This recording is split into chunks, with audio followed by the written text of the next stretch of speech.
Before we jump into the video, we've got another new channel member, so I wanted to say thank you real quick to Christopher Thacker with a Tier 1 channel membership. Thank you so much, Christopher. Glad you enjoy the videos. And while we're at it, thanks to our other channel members. The guys with the Brenham Crouch #1 are our new channel members, Brent Baer, Scaloner, and Caleb Johnson. The Jacob Allen members that you see in the comment section below, those are the channel members that have been around at least for 1 month. Bill Gillies and Skyke. And everybody with a David Gravel little logo next to their name has been around for at least 2 months. Easy Does It, Racing Vagabond, and Blake Dowell. Thank you guys all so very much for being a channel member. It really does help out the channel a lot. And now let's jump into today's video. Did you guys like that thumbnail?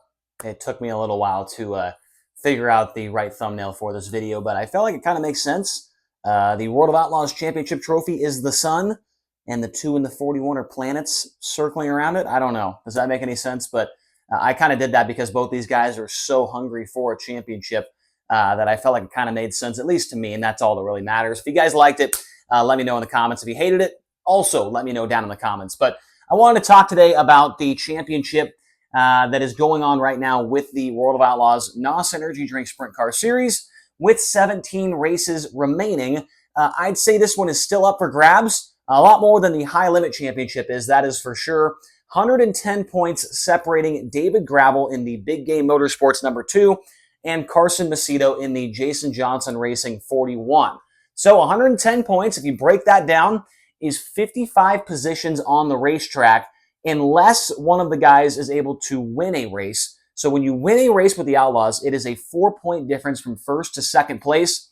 Every other position in the field is just 2 points. So if a guy does win, that number is a little bit skewed at 55 positions times 2 is 110, and that equals out to about 3.2 positions per night that Carson Macedo needs to beat David Gravel for the rest of the season.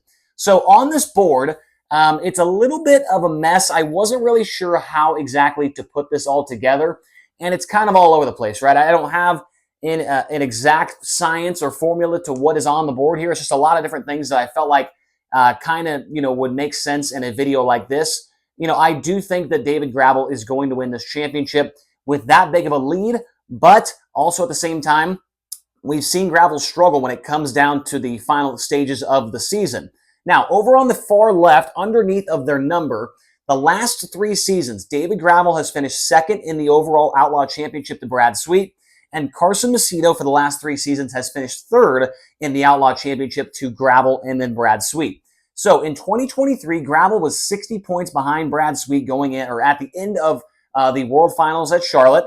He was 48 points behind in 2022, and he was 80 points behind in 2021. Now, I believe in 2022, he came in to the World Finals with 3 races left, and I want to say it was around 20 points. Very, very doable for Gravel to get up there and challenge Brad Sweet for the championship in the final race of the year. But things did not go his way. He was making a couple mistakes in the heat race. I remember, I can't remember exactly what happened, but I remember he was making some mistakes throughout the race and could not close the deal out there. I don't know if the pressure got to him. I don't know if it was just a bad weekend here or there. But Gravel certainly missed out on a championship potentially in 2022. Now, for Carson Macedo, he has not been quite as close. 168 points behind in 2023. He was 114 behind in 2022. And in 2021, he was 134 points behind. So he has never been within double digits of the championship leader at the end of the World Finals. He can certainly change that here this season. Now, looking at their last 11 finishes, both of these guys have been very good. Macedo has been just a little bit better than Gravel. Gravel's last 11 finishes, second, first, 7th, 6th, 3rd, 6th, 8th, 5th, and 5th. So has not missed the top 10 in any of his last 11 races. As for Carson Macedo, that cannot be said the same for him, but if you did all the math, he actually gained 16 points on David Gravel over those last 11 races. A 3rd, 7th, 3rd, 4th, 3rd, 1st, 12th, 1st, 8th, and 1st.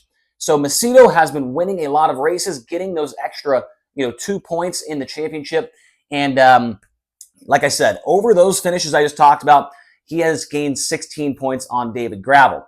Now, kind of moving here to the black riding, let's look at the last 17 races from 2023. I guess you could call it the home stretch from last season.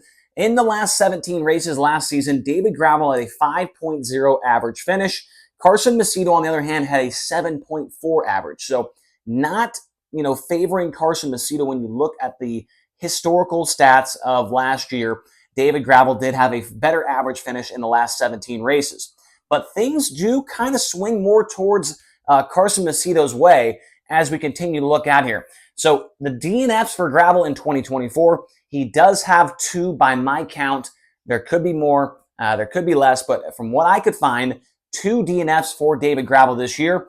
And surprisingly, for Carson Macedo, he has 0. That might be the first time in his Outlaw career that he's ever had 0 DNFs. Obviously, there's still 17 races to go, so he could add, obviously add one on there.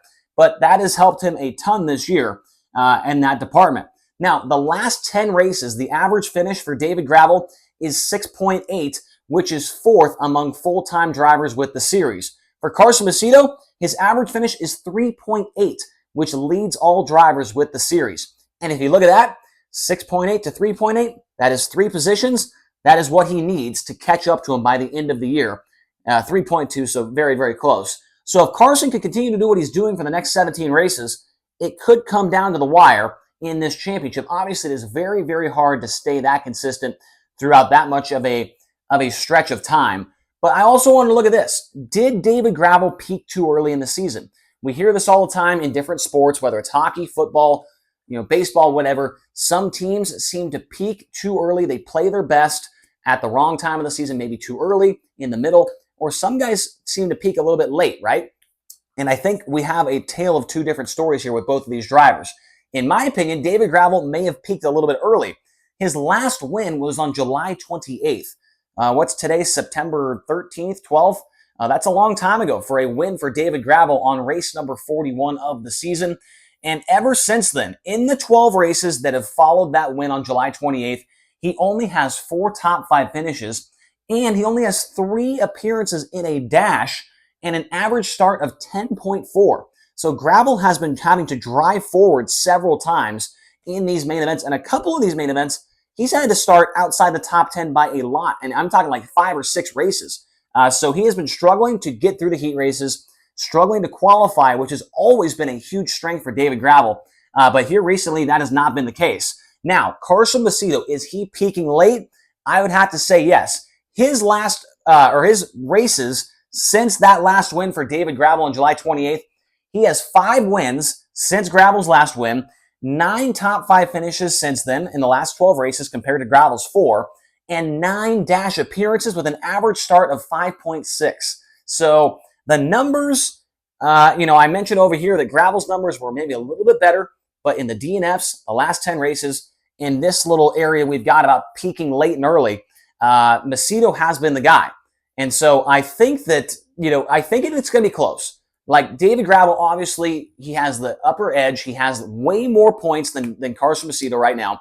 But Carson's confidence right now has got to be super, super high. He's in his home state right now, California. He's going to Bakersfield. He's going to Merced. He's going to Tulare. He could really, really make up a lot of ground on David Gravel in those races alone, especially with a tough field of California locals. You got to think about that. They're going to Williams Grove and they're going to Lincoln for 3 nights.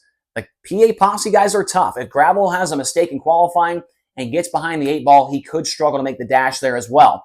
Now, there are 10 racetracks left that, between these 17 races. And for David Gravel, he has 6 career wins at those 10 tracks. On the other hand, Carson Macedo only has 2 wins at those tracks. Merced is one of them. The other one is Williams Grove. I cannot remember all of them for David Gravel. Those 2 tracks, Merced and Williams Grove, are definitely on the list for David Gravel. I think Tulare's on that list as well, including a bunch of other racetracks for him. Charlotte is one of them. But, I still wanted to put this on the board. We talked about the points the other day for the charter battle with High Limit Racing, and I figured I would throw the Outlaws on the board here as well because it's relatively close. 110 points, it is not over. If Gravel has another one of these DNFs right here, Carson Macedo could certainly be right back in the fight and make things very, very interesting. And I do not want to shy away from the fact as well that Donnie Schatz is not too far behind these 2 guys as well. Schatz is 134 points behind David Gravel, so just 24 behind Carson Macedo. And if both of these guys start struggling, maybe Donnie Schatz can get in there as well. and mix things up for his 11th series championship. But let me know what you guys think. Do you think that David Gravel holds on? I would have to imagine most of you are going to say yes. But if not, give us your reasoning down below in the comments section. And make sure to hit the like button on the video, subscribe to the video. We thank you guys so much for your support, and we won't talk to you again until probably Sunday as I head out tomorrow morning to go to Lernerville Speedway. So hopefully you guys watch that with High Limit Racing on Flow. Maybe we'll see you there. Let me know down in the comment section below, and we'll talk to you again soon.